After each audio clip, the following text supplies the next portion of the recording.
Patricia Ann Landon Regali, coming at you from a private, undisclosed place in my lovely benefactor's place. So, how's it going? Are we all out there fighting the good fight? Because it matters. So, if you dropped by after seeing my last video, I appreciate that. And if you hadn't seen it, it is a very good, I guess you would call it your morality continuing education ideology, especially if you are a so-called medical professional. Because there are a lot of duplicit medical professionals who have given up their integrity. At any rate, so as a synopsis, I have been a paramedic working in the Texas Medical Center for about 13 to 14 years whenever the group stalking of this criminal crime ring that had been introduced into the United States that had been covert for about 25 years, that was initiated by Project Paperclip, which imported about 1,300 Nazis that ran concentration camps so they could escape Nuremberg trials, which would have prosecuted them for their crimes against humanity. And instead, they had been delivered and then subterfuged into America by blending in with the citizens with taking on false ethnicities. And which Dr. Mengele of Auschwitz is the godfather. The presence of this group stalking, of the targeting of the individual, is his brainchild. Everyone participating is a goddamn Nazi. How about that? You don't have to be a Nazi by birth. You can just be one by betrayal. So, at any rate, during my tenure, I have been in observation of many things. And especially whenever the gang stalking in my life had come to take a squat on my liberties. And when I had been gang stalked, group stalked, been targeted as an individual by this existing national criminal ring, of which the prime constituents are your secret skank societies, which happen to be covens that are active black magic practitioners and that are active two-faced, duplicit citizens running your country. I've been gang stalked on the clock and with directed energy weapons at many facilities within the Texas Medical Center. I have never been very vocal about which ones because I'm a smart girl and I knew the time would present itself. And the time is now. But even at that, I'm not going to call it out verbally at this time. I depend on, your investigative agencies that are supposed to be that are supposed to be ethical. They can do their own research and then they can follow the breadcrumb trails I left. Let's keep it at that. Because if you can't do that, what good are you? But I've had very visceral moments on the clock looking around and just in observation of all of the presence of this Gestapo, if you will. Because remember, this is a Nazi presence. You don't have to be Nazi by birth. You can just be one by participating in the Team Judas it sets up. Just by participating in betrayal just by participating in unethical practices. So, I was wondering, I said to myself one day, because I have a lot of talks to myself. I'm a child at heart, and well, I just, I have fun. And then so I thought to myself, I said, what I wonder is, if these factions that are running all this bullshit, if they had known how smart I am and how discerning, would they feel comfortable with me running around amok and just, doing my own investigative research?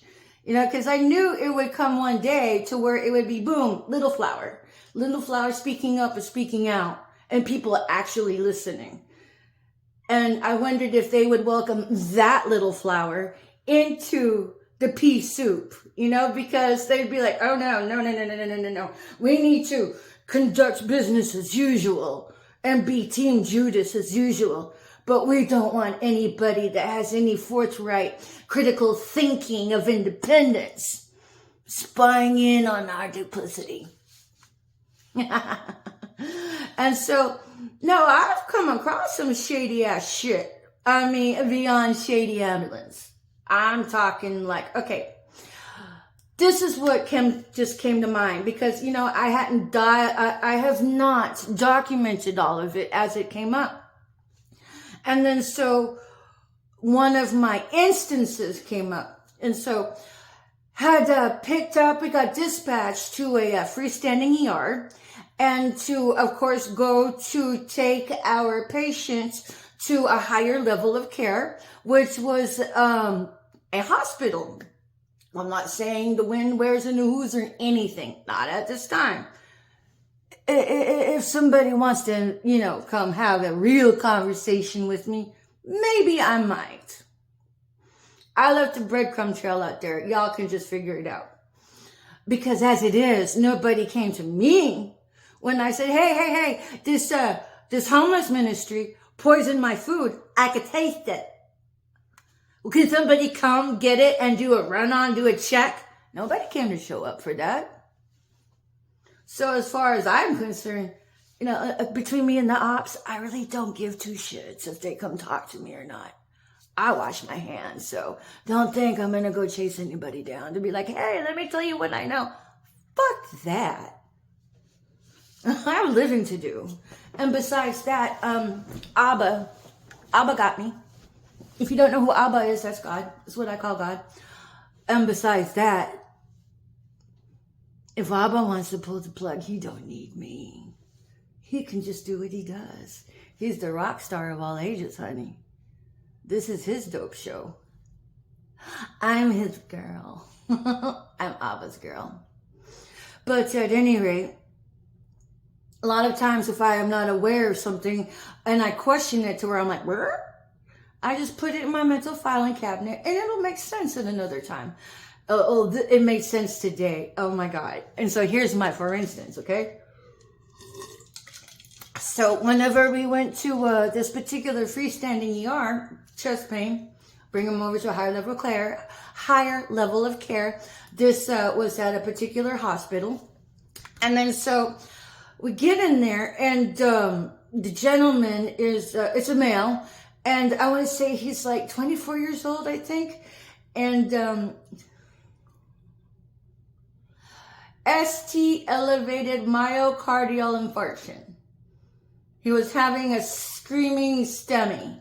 I can't remember what the leads were, but suffice enough to say the dude was having a heart attack, okay? And so, oh my God, I get it. All right, so I get the report. Usually, if you have a ST elevated myocardial infarction, you're going to have to make sure that when the person is having the chest pain, to catch the 12 lead of it. And then also, you're going to have to do another 12 lead to see, because, okay, for your index of suspicion, this guy could be, this could be secondary to, what is it? A stimulant such as cocaine, crack, meth, etc. Right? And so, not all of these freestanding ERs does a UA on it. I've asked before, well, have you done the UA? No. I'm like, okay. I had my wrist slapped for, being polite. I've always been polite, but, one day I was like, I decided to kind of do the paramedic thing and go like, what, excuse me? I was having a bad day that day, but it's usually not me, but I got in trouble for it. So I just stuck to, okay, you know what? All right. I'm not here to grade you.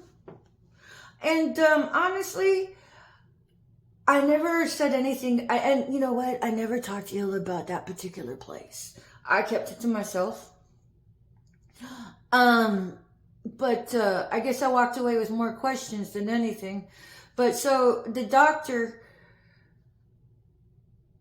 I got my report, packaged them up, did my thing.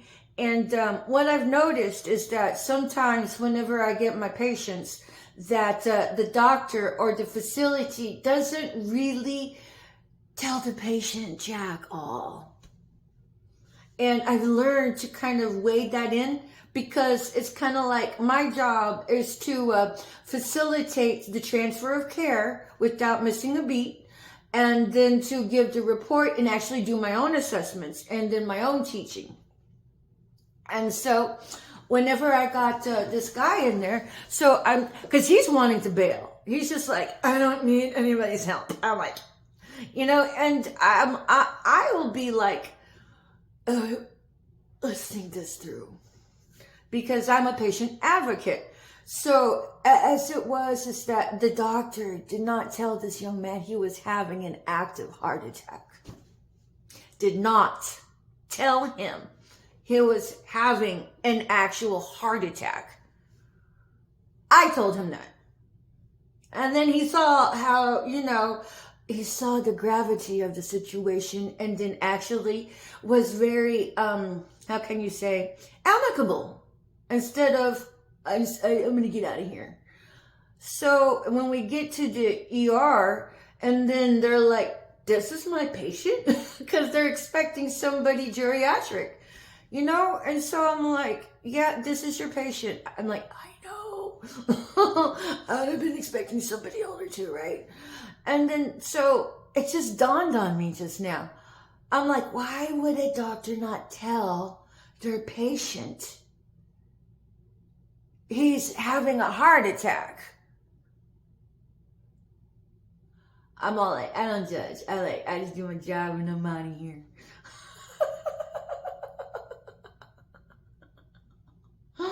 And then I realize it now. So the guy can go drop dead somewhere, and then guess what? They get his organs. Why else would a doctor not tell somebody? I mean, the dude was in his 20s. I was one shady, fucked up shit. I've seen another shady instance. What I just remembered while relating the story is that there was this gentleman, probably around 24 also, that I had picked up from the Harris County Jail, because I mentioned I am a paramedic that worked at Texas Medical Center. And then so the report I got, and no shade here, because it might have changed, but the jail was notorious for dropping the ball, and at that time, and failing to give assessments, for continuation of care. We'd get a page that was scribbled, handwritten, and then the nurses would be like, oh, when you go like, can I have a report? And I'd be like, I just got here. These aren't my patients. I'm all like, okay, so, but you're on the clock, right? How does that work? You don't get a report from somebody. And then so, I'm just all polite and stuff. But nowadays, you get a package of detailed assessment.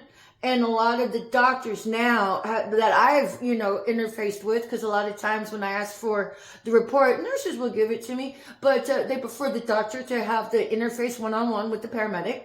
And I appreciate that. And so, but at this time, this was an earlier time, the report that I got from the doctor was pneumothorax. I'm like, wait a minute, did I hear that right? And then I'm like, wait a minute. He was having a tension pneumothorax. And without injury, from what I could tell. So basically, there was a hole in his lungs and the air was leaking out of his lung into his chest. So whenever I got him, his pulse rate was around 40. It looked like, he would, you kind of would have had to weigh that in with a decent physique being that young.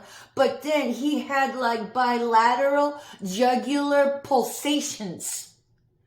You could see the heartbeat in his fucking both sides of his neck. So I'm all like, and what kind of fucking report was that? And he walks off. I'm like, I don't want to give the jail a bad name or anything, but what's going on there? I get it now. I would just let the kid die so you can procure the organs. I mean, why would you just drop the ball like that being a physician? So I get him in my truck and I'm telling him what's happening. Oh my God, because the doctor didn't tell this kid jack shit. Barely told me anything. And then I'm all like, and the poor boy just starts to bust out sob cry. And I'm all like, oh, don't do that. Don't do that. But, I relate these instances because I have seen some shady ass shit working as a paramedic in the Texas Medical Center. And I'm sure more instances will come to me, but as the need arises, I had just wrapped up the video on one foot in the banana peel and the other one in the grave. And so I'm like, oh yeah, the memory just came back to me. Why? And I wondered that, why would a doctor not tell his patient who wants to leave, you're having a heart attack, dude?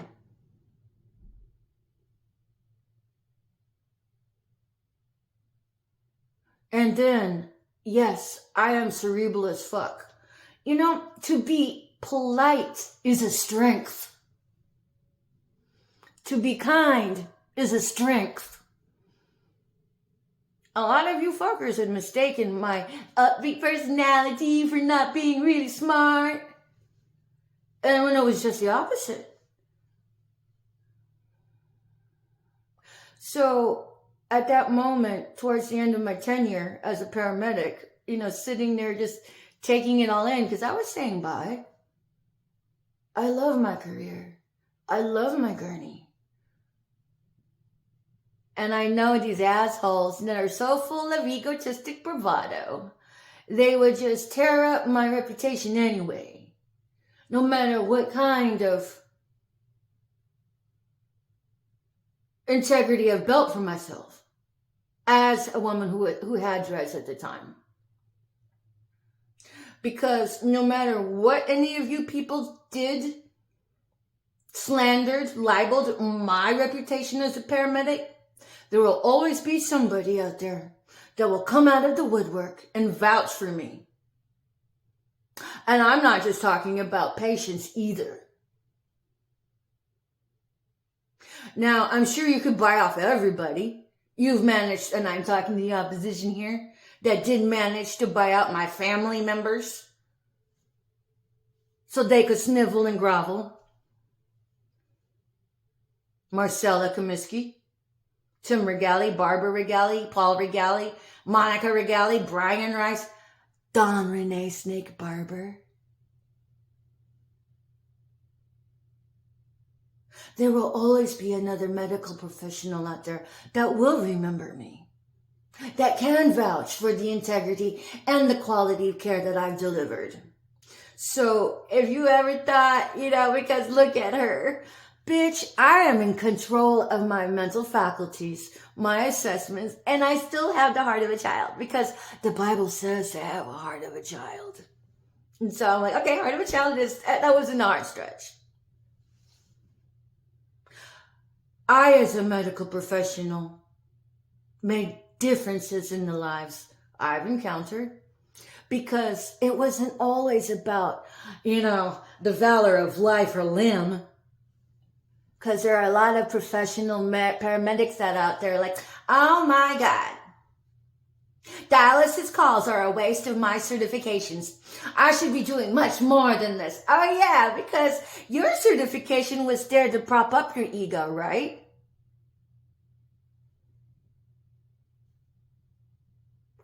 So I have more instances I'm sure I could pick up and remember, but I'm going to keep it there for now. Again, would you trust a physician who would withhold the diagnosis to a patient, especially if it was an active heart attack, an ST elevated myocardial infarction, a screaming Elvis, if you will?